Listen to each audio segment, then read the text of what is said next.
to the dangers and isolation of tropical Africa that dismayed and appalled him. For her sake, he would have refused the appointment, but she would not have it so. Instead, she insisted that he accept, and indeed, take her with him. There were mothers and brothers and sisters and aunts and cousins to express various opinions on the subject, but as to what they severally advised, history is silent. We know only that on a bright May morning in 1888, John, Lord Greystoke, and Lady Alice sailed from Dover on their way to Africa. A month later they arrived at Freetown, where they chartered a small sailing vessel, the Fuwalda, which was to bear them to their final destination. And here John, Lord Greystoke, and Lady Alice, his wife, vanished from the eyes and from the knowledge of men. 2 months after they weighed anchor and cleared from the port of Freetown, a half-dozen British war vessels were scouring the South Atlantic for trace of them or their little vessel, and it was almost immediately that the wreckage was found upon the shores of St. Helena, which convinced the world that the Fuwalda had gone down with all on board, and hence the search was stopped ere it had scarce begun, though hope lingered in longing hearts for many years. The Fuwalda, a barkentine of about 100 tons, was a vessel of the type often seen in coastwise trade in the far southern Atlantic, their crews composed of the offscourings of the sea, unhanged murderers and cutthroats of every race and every nation. The Fuwalda was no exception to the rule. Her officers were swarthy bullies, hating and hated by their crew. The captain, while a competent seaman, was a brute in his treatment of his men. He knew, or at least he used, but 2 arguments in his dealings with them, a belaying pin and a revolver, nor is it likely that the motley aggregation he signed would have understood aught else.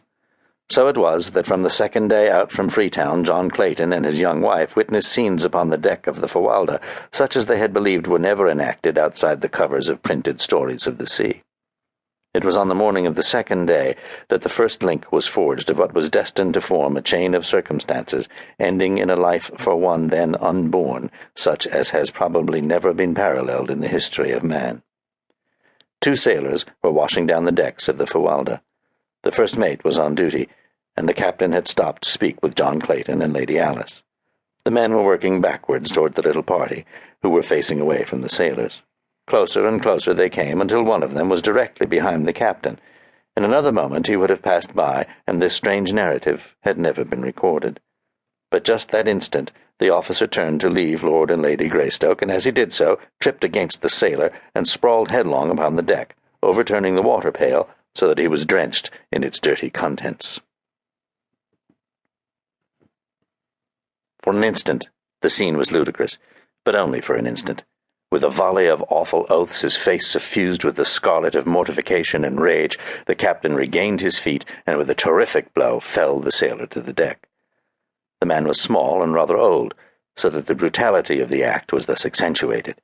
The other seaman, however, was neither old nor small, a huge bear of a man with fierce black mustachios and a great bull neck set between massive shoulders.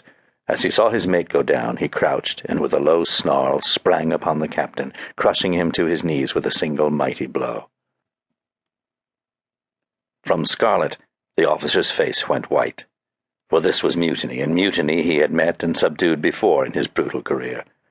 Without waiting to rise, he whipped a revolver from his pocket, firing point-blank at the great mountain of muscle towering before him. But, quick as he was, John Clayton was almost as quick, so that the bullet, which was intended for the sailor's heart, lodged in the sailor's leg instead, for Lord Greystoke had struck down the captain's arm as he had seen the weapon flash in the sun. Words passed between Clayton and the captain, the former making it plain that he was disgusted with the brutality displayed toward the crew, nor would he countenance anything further of the kind while he and Lady Greystoke remained passengers. The captain was on the point of making an angry reply, but, thinking better of it, turned on his heel, and black and scowling strode aft. He did not care to antagonize an English official, for the Queen's mighty arm wielded a punitive instrument which he could appreciate and which he feared, England's far-reaching navy. The 2 sailors picked themselves up, the older man assisting his wounded comrade to rise.